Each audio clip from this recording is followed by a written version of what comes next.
6 days later, Jesus took Peter and the two brothers, James and John, and led them up a high mountain to be alone. As the men watched, Jesus' appearance was transformed so that his face shone like the sun, and his clothes became as white as light. Suddenly, Moses and Elijah appeared and began talking with Jesus. Peter exclaimed, "Lord, it's wonderful for us to be here.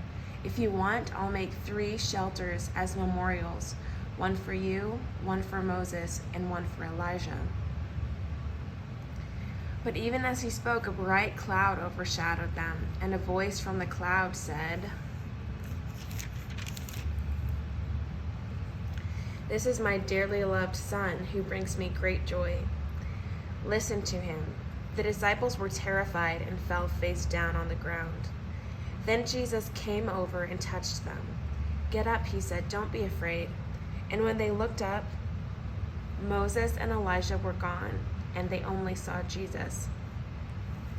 As they went back down the mountain, Jesus commanded them, "Don't tell anyone what you have seen until the Son of Man has been raised from the dead." Then his disciples asked him, "Why do the teachers of religious law insist that Elijah must return before the Messiah comes?" Jesus replied, "Elijah is indeed coming first to get everything ready. But I tell you, Elijah has already come, but he wasn't recognized, and they chose to abuse him. And in the same way, they will also make the Son of Man suffer."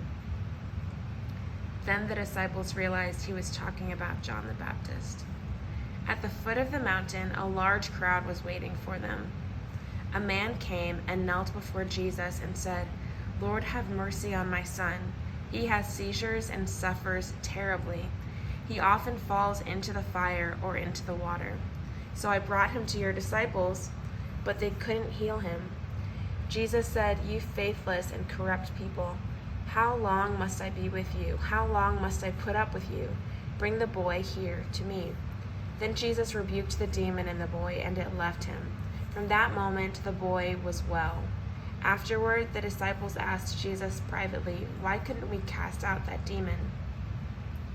"You don't have enough faith," Jesus told them.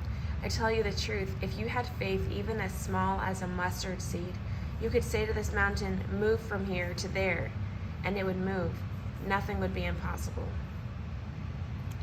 After they gathered again in Galilee, Jesus told them, "The Son of Man is going to be betrayed into the hands of his enemies. He will be killed, but on the 3rd day he will be raised from the dead." And the disciples were filled with grief. On their arrival in Capernaum, the collectors of the temple tax came to Peter and asked him, "Doesn't your teacher pay the temple tax?" "Yes, he does," Peter replied. Then he went into the house.